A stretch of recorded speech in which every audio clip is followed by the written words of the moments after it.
E aí, meus amigos, tudo bem? Estamos aí agora nessa plataforma nova e hoje, como prometido, era para fazermos isso em sala, mas não será possível no momento. Eu vou fazer com vocês aqui uma análise do conto que eu já havia prometido em sala, que é o conto A Causa Secreta, do nosso querido Machado de Assis. O livro que eu vou utilizar é esse aqui, 50 Contos do Machado de Assis, do John Gladstone. É um pesquisador norte-americano, estudou muito a obra do Machado e selecionou os 50 contos que, na visão dele, são os que contemplam a totalidade da técnica machadiana, tá bem? Machado de Assis também é autor de clássicos, né, como Dom Casmurro, como Memórias Póstumas de Brás Cubas, A Mão e a Luva, Yaya Garcia, e por aí vai. Uma série de livros, de contos. Ele também já tentou atacar como poeta, mas não teve muito sucesso. O forte dele mesmo é a sua obra em prosa, e é sobre isso que nós vamos falar. O conto selecionado chama-se A Causa Secreta, e esse conto eu já vi ele associado em algumas antologias de contos de terror, que é uma coisa bem diferente, sabe? É algo a se pensar assim, por que Machado de Assis, um autor ali da segunda metade do século XIX, imerso em todo o realismo, ele é considerado um autor realista, apesar de que às vezes passa um pouco desses rótulos. Ele é um gênio, ele não é preso a esses rótulos, mas por motivos didáticos nós consideramos ele como um autor realista. Então, de que forma que um conto de um autor realista pode ser associado ao gênero terror?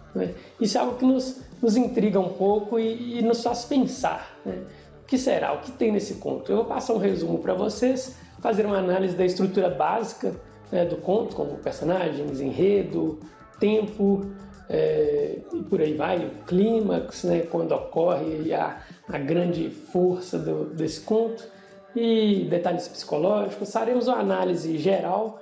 Vamos em frente. Agora, já na análise do conto, o que nós temos aqui? A Causa Secreta. Primeiro, o título. O título já é sugestivo. Nós já temos ideia de um suspense, uma causa, algo que nos deixa intrigados. Então, o título sempre faz parte da obra, é bom vocês se atentarem para isso. Eu sempre peço aos meus alunos para, principalmente quando vão estudar poemas, para se atentarem ao título, porque isso é importantíssimo. E aqui o título já nos dá essa dica, que tem algo misterioso nesse conto. E como ele começa? Logo no primeiro parágrafo, nós temos uma estrutura diferente. Nós somos jogados no meio da ação. Os latinos chamavam isso de in media res. É um termo técnico, a tradução é essa, no meio da ação. É aquela história em que nós já somos inseridos assim, no meio de uma situação tensa. O narrador aqui, ele é um narrador em terceira pessoa, ele vai descrever ali os fatos para nós, ele é onisciente, é onipresente, e ele já apresenta uma situação um pouco anormal para nós leitores, que já gera uma tensão, que nós temos aí os três personagens apresentados, Garcia, Fortunato e Maria Luísa. São os três personagens, eles estão na sala, o Garcia ali de pé, um pouco nervoso, estalando as unhas, estalando os dedos, Fortunato olhando para o teto e a Maria Luísa terminando um trabalho de agulha perto da janela. Então nós já temos essa situação tensa, uma espécie de um silêncio constrangedor entre os três. E aí o narrador continua a versar ali a descrever a sala. Ele aponta que os personagens já estão mortos, Ele fala assim, essa galera já morreu, então eu posso contar a história sem muitas delongas, sem muita enrolação. E isso já é uma alfinetada no romantismo, porque aqui ele não vai contar a história cheia de pompas, inventando, aumentando, idealizada. Aqui é um texto realista e ele vai contar exatamente da forma que aconteceu, apresentar um retrato fiel da realidade. Essa era uma ideia que os autores realistas tinham.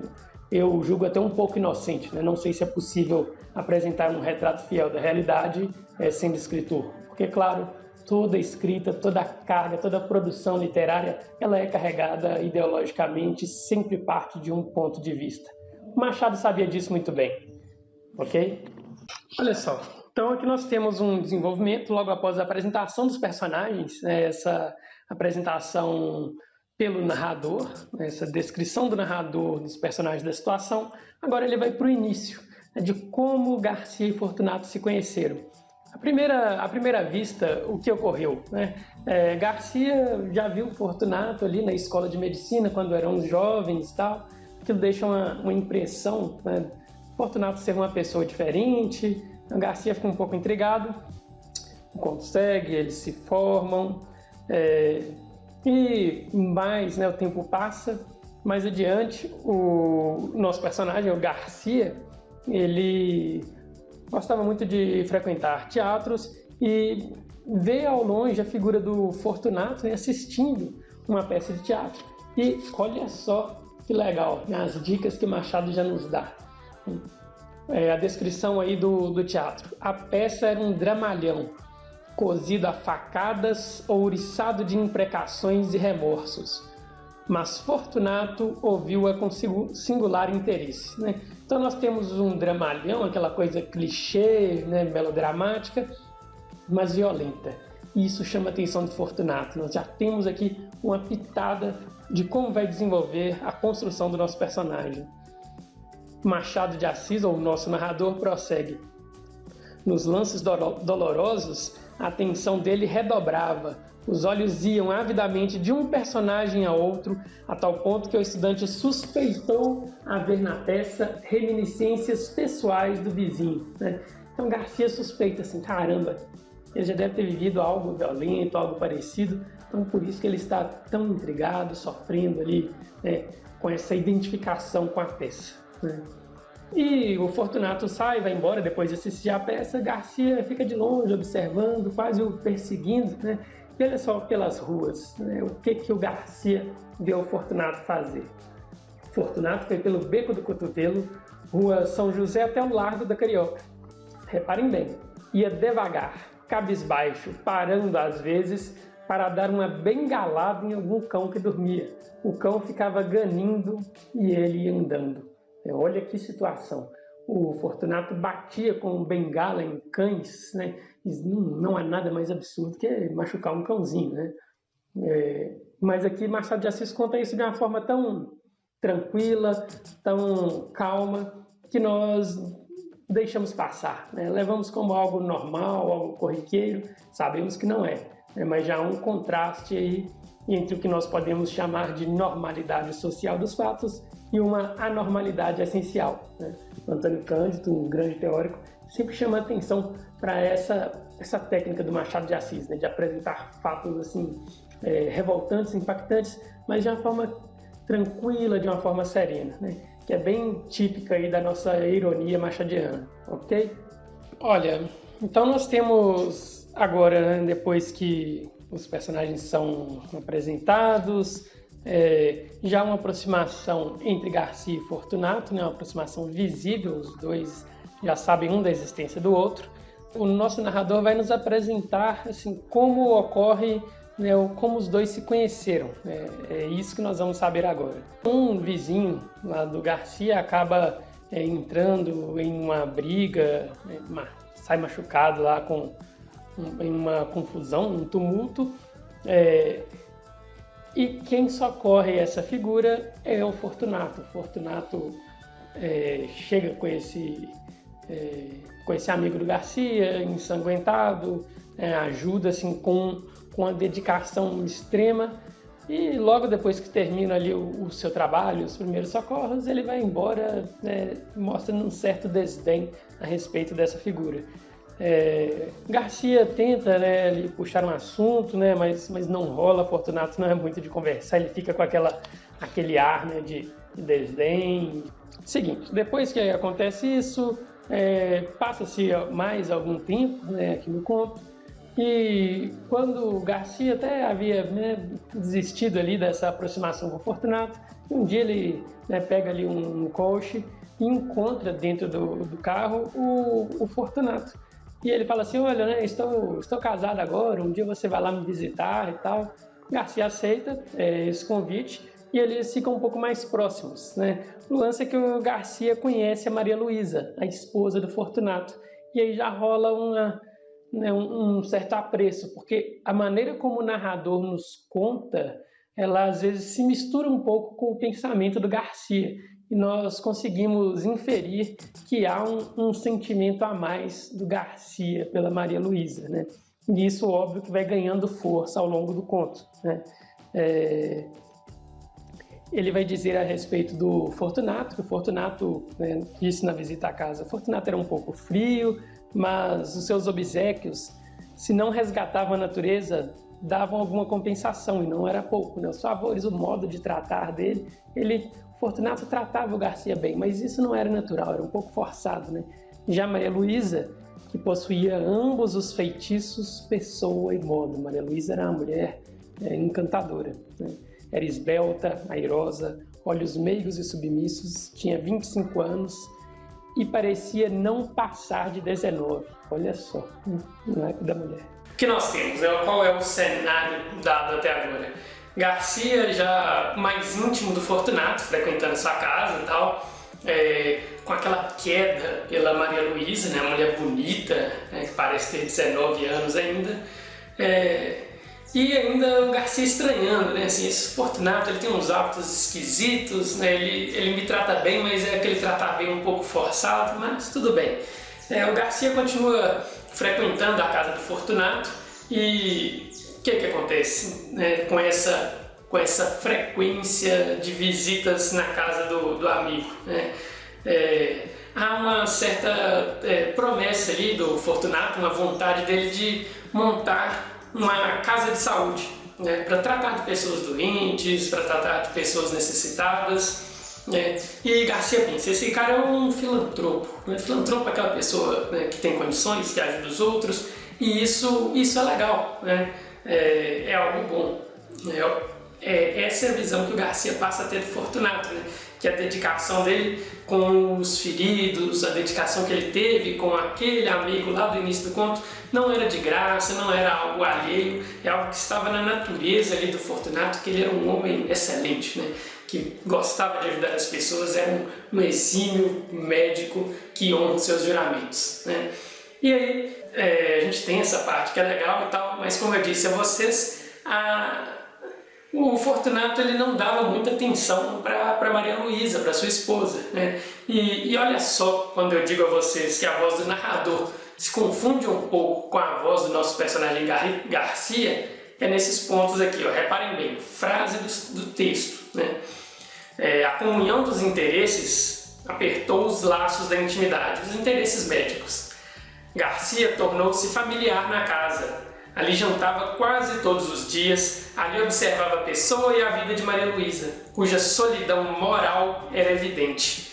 E a solidão como que ele duplicava o encanto. Então Garcia vê ali a Maria Luísa triste, sentada no cantinho, né? Ele vai lá consolá-la, eles se tornam mais próximos, ela fica cada vez mais encantadora a ele. Então, assim, a queda amorosa aqui do nosso Garcia para com a mulher do Fortunato, ela já é evidente, né? E isso é passado pelo modo com que o narrador nos apresenta, né? Com esse ponto de vista onisciente, nós, leitores, já podemos inferir que há essa queda amorosa. E aí nós já temos um princípio de possível adultério, que é um tema recorrente no realismo. Manso e manso entrou-lhe o amor no coração. Quando deu por ele, quis expeli-lo, quis jogar o amor fora. É bonito isso, né? O amor entra manso no coração sem avisar, né? Quando a gente menos espera, estamos encantados, né? Ele quis retirar esse amor para que mantivesse a amizade entre Fortunato, né, e o Garcia. Não dava, né, para um amigo se apaixonar para a mulher do outro, né? Mas Garcia não pôde apenas trancá-lo. Maria Luísa compreendeu ambas as coisas, a afeição e o silêncio, mas não se deu por achada, né? Ela compreende, mas ela queria mesmo era ficar com Garcia e tal, né? Mas as coisas ficam por aí, não há de fato o amor consumado entre os dois, né? Segue-se o conto e agora nós entramos na fase de clímax, né? 2 dias depois, ali nós temos uma cena bem forte, bem pesada. Eu acho que é um dos clímax, né, desse conto. Eu diria que existem dois, né? Olha só o que vai se passar, né? Essa cena bem tensa, né? Para quem gosta de animais aí, Luiz Amel, sossega o facho, porque o nosso personagem aqui, ele é ruim, né? Garcia lembrou ali que o Fortunato, né, reclamava de um rato que estava roendo os papéis, os documentos dele, né? E ali ele desce, né, no gabinete do Fortunato para ver o que o Fortunato estava arrumando. E olha só, viu o Fortunato sentado à mesa que havia no centro do gabinete, sobre a qual puseram um prato com espírito de vinho, o líquido flamejava, né? Imagina um pires com um líquido inflamável pegando fogo, né? Entre o polegar e o índice, o indicador da mão esquerda segurava um barbante de cuja ponta pendia o rato atado pela cauda, né? Com o rato pendurado pela cauda em cima de um pires, né, pegando fogo. Na mão direita tinha uma tesoura. No momento em que Garcia entrou, o Fortunato cortava o rato uma das patas e em seguida desceu o infeliz até a chama. Ele cortou uma das patas do rato, desceu o rato, né, até o fogo, né? Sinistro, né?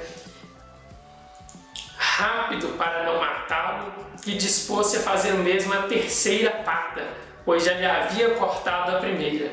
Garcia ficou horrorizado, né? Porque qual que é a técnica do machado? A gente pensa assim, caramba, né, ele cortou uma pata do rato e seria algo absurdo, mas o machado ele coloca as coisas mais importantes sempre para o final da frase, né? É sempre para amenizar o leitor de uma dor tremenda, né? Nós só descobrimos que ele já está cortando a terceira pata no final da frase. Isso ainda nos deixa mais indignados, é como se fosse acumulando, né, uma cena repugnante no nosso coração, né? É uma técnica machadiana isso, né?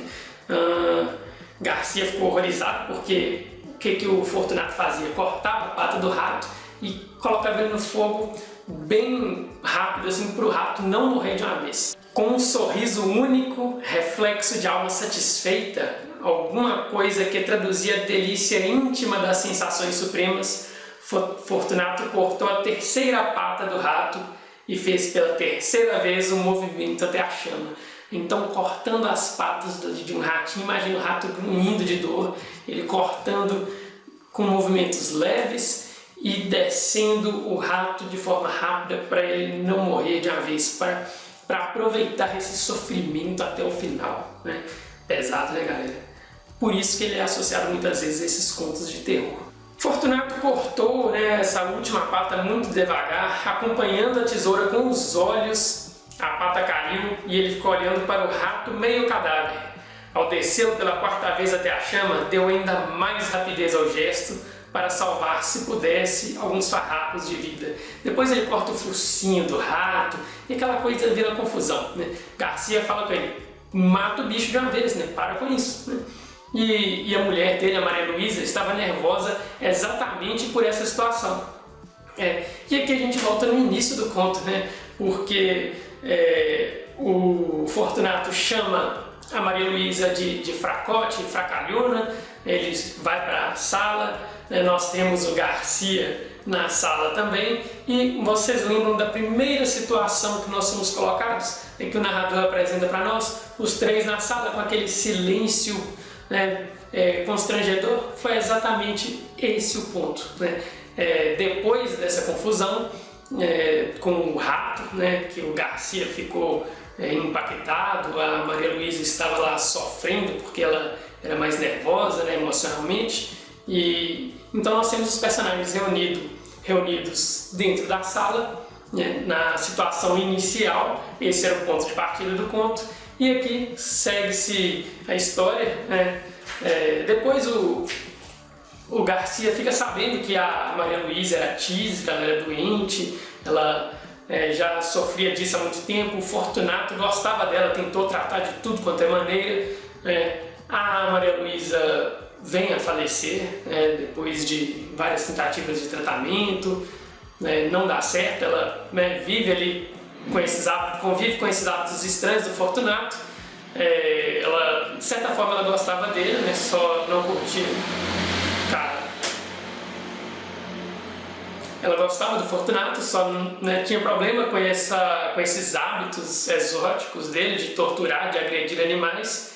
E mesmo ali o Fortunato fazendo tudo, que ele era um médico, né, fazendo tudo para que ela se salvasse, não tem jeito, né, ela era tísica, muito doente, muito frágil, ela vem a falecer. E aí nós temos um outro ponto importantíssimo, né? O que acontece? Imagine a cena, né? Um velório da nossa Maria Luísa triste lá, né? O Fortunato chateado num canto, o Garcia chorando no outro, e o Fortunato meio cansado ali de tanto ficar no quarto, né? Resolve sair, de tanto ficar, né? Acompanhar o enterro, de acompanhar o funeral, resolve sair do cômodo um pouco para descansar, e o Garcia chega próximo ao cadáver, né? Olha só a cena. Garcia tinha se chegado ao cadáver, levantara o lenço e contemplara por alguns instantes as feições da defunta. Lembremos que Garcia era apaixonado por ela, né?